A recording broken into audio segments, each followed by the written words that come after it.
Hello, my name's David Withers. I'm the Managing Director of Iseki here in the UK. And we're continuing our series of virtual demonstrations during this coronavirus epidemic. We're not able to bring the machines out to you in the normal way, and so we're going to give you these videos so you can at least see what the machines are doing. As ever, we're not breaking any rules here.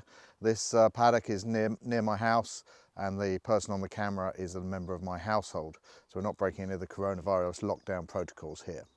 So what machine are we looking at today? And I'm very excited about this one. This is our SF450. This is the largest in the SF range of products that we do. There's an SF224, SF235, and then this one, the beast, an SF450. So if you imagine the others are just scaled down versions of this.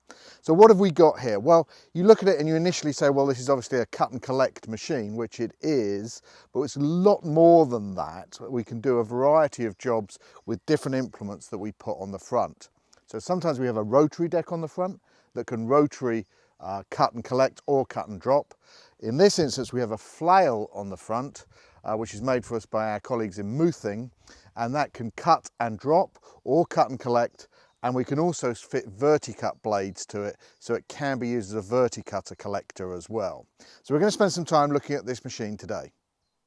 So we're going to start by looking at the engine and the rear of the machine here. So to get at that, first of all, I need to lift the box. So I'm going to have to start the engine here. Pull back on this lever and the box goes up. Okay, that's that. On. So then, if we're going to be working on the machine, or I'm going to show you what's under the engine here, we do first of all need to put these safety stops in place, one this side, and then there's another one this side as well. Obviously, if you're just tipping the grass, you don't need to do that, but we're going to have a look at the engine, and so we do need to just put those in place. That locks everything. Even if there was a hydraulic failure, it wouldn't come down and hurt me. So now we need to get at our engine, and to do that, we simply lift up the hood here, and that gives us great access to the engine. So we'll have a look at the engine next. So what we have here is a four-cylinder Iseki 46 horsepower diesel engine. And one of the things you may notice as you look at this is the great access that we've got to get at everything around the engine. Over here we've got the air cleaner, there's the hydraulic oil cleaner there, the main oil cleaner here, belts are just there, so you can really get at everything that you might need to for general servicing and maintenance. For routine maintenance, such as checking your oil, you can see the dipstick just here that you can get at without having to lift either the bonnet or the collector out of the way. Also see this large capacity radiator here, got an electric fan on that, which periodically reverses, which blows any chaff that might have built up on this screen here away and make sure it keeps the cooling of the engine really, really good. So once you get yourself in the seat, and it's a nice suspension seat with rake adjustment as well as handrests, you're going to have a look at the controls here. So obviously we've got steering wheel here. This is all adjustable. I can move this forwards and back and tilt it so as to get it in exactly the right position for your own comfort.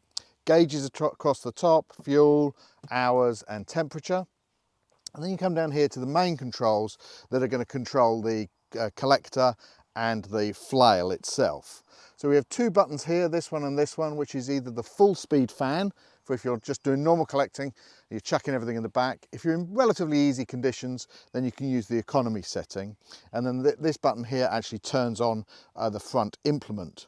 Final button over here that you can see is an override button. When the machine senses that it's full of grass, that the collector is full, it'll send off an audible warning. There'll be a buzzer that goes off.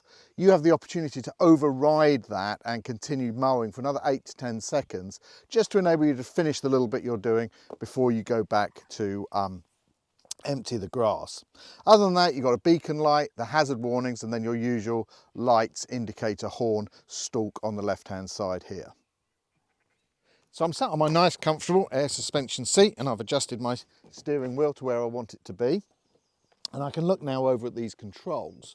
So you can start here. This is the lift lower for the front implement, so I can lift up this flail. This lever is what I use to raise the body, the collector at the back, and then this lever would actually dump the grass out. I can actually dump it at any time during that lift. I don't have to lift it right up before I tip that out. Down here you can see I've got two pedals, forwards and reverse for the hydrostatic drive. And you may have noticed as well that we've got standard lights and mirrors here. They're all road legal, ready to go as standard. On this side of the machine we've got the handbrake, cup holder, this is the air intake for the engine, and then down here I have a brake, I have a diff lock. It does actually have an automatic diff lock system. If it senses that the wheels are slipping, then it will lock the diff itself, but there might be occasions where you want to override it and put it into diff lock anyway. And I can also set my cruise control. So once I've got my forward speed set, I can press this button and that will lock that forward speed into place. And then the main controls down this side of the machine. This really is a very clever piece of equipment.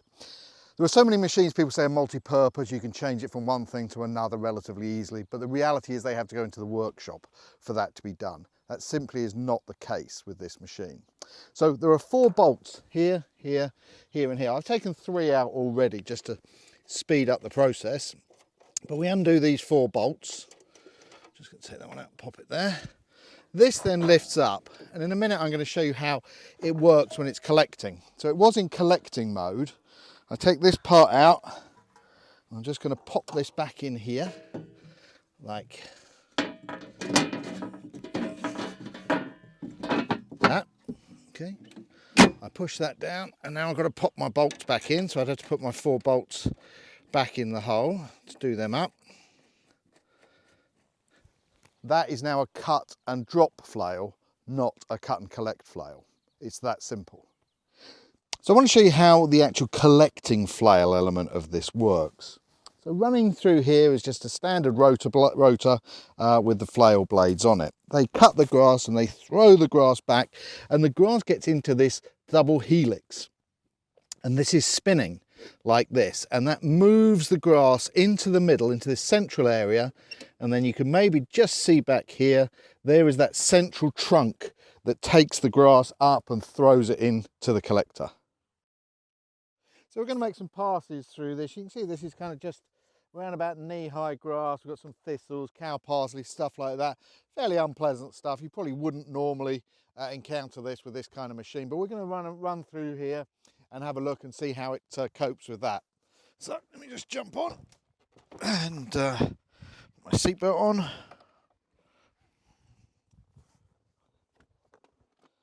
Yeah, seatbelt on. And we start the engine. And now we're going to engage the blower. Hear the blower start. Now we're going to engage the flail. We rev it up, handbrake off. Let's just do a little pass through here. I'm not going to go very quickly because we are processing a tremendous amount of material here. So if I go too fast, however good it is, it won't be able to cope with it. So you should be able to see if you look behind me what kind of a finish we're leaving and what it looks like. Just going to turn around here.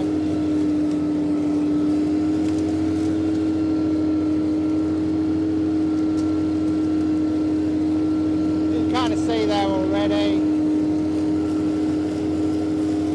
We're just ploughing through it, collecting it all. We're not leaving anything behind. Everything's being collected. Just do one more pass just to clean up that bit that I missed.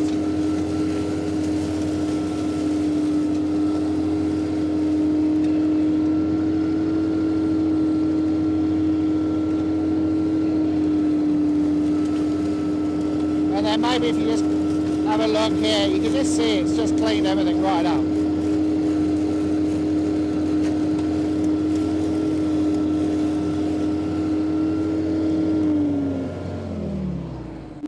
Just doing a clean-up pass here. I've done a couple of runs already.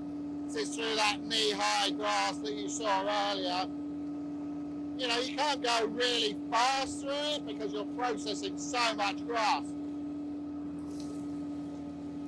But we're just going along nice and easily, cutting through it.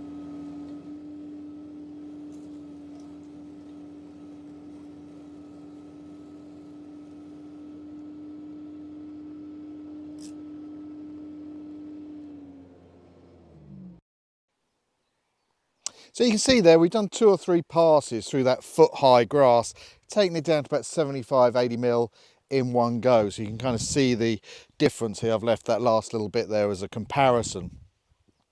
But I have got some clips of this being used in even more extreme conditions than this.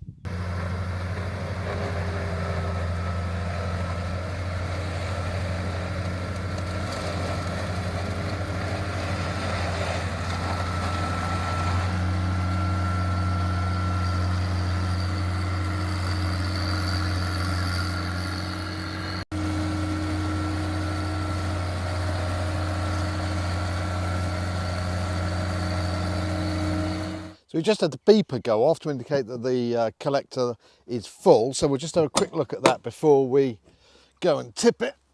So I think you can see there, one of the great things about using a flail mower is it chops up the grass smaller than a rotary does, and that really packs it in, so you get a really full capacity hopper there. This is a 1,300 litre capacity hopper on this machine, and so you can mow for quite a long time before you do need to empty it.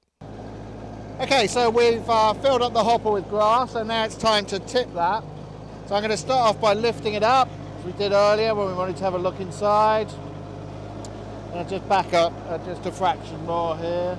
So as I said, it doesn't matter where I tip it, you know, in terms of how high it is. So we'll just have it that high, and we'll go ahead and tip that, and you'll see that come out. Look at that. It comes out into a huge amount of grass there. And then we're just going to close that back up again,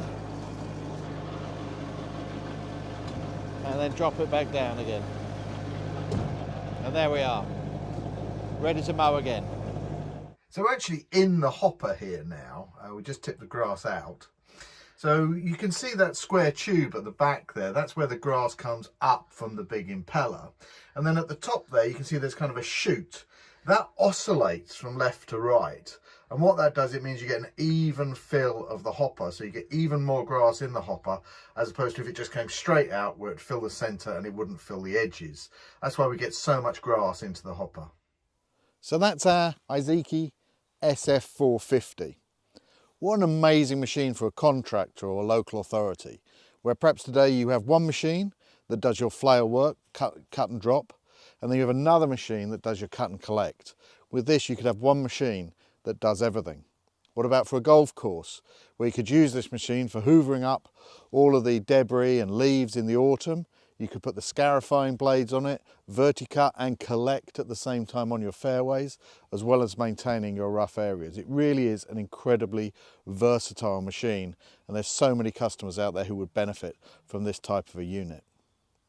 So I hope you've enjoyed seeing that video of the SF450. As I said, a really versatile machine for so many potential users. Well, we've enjoyed making this video as always. It's been great fun to try the machines out in various different conditions.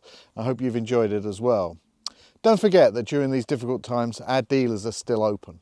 So if you need parts, you need service for one of your existing products, or you're interested in buying a new product, don't hesitate to visit our website, check on your dealer locator and find out who your local dealer is. They're there to support you, and they can supply all of those services in a safe and responsible manner. So once again, thank you for being with us today. I hope you enjoyed it, and please stay safe.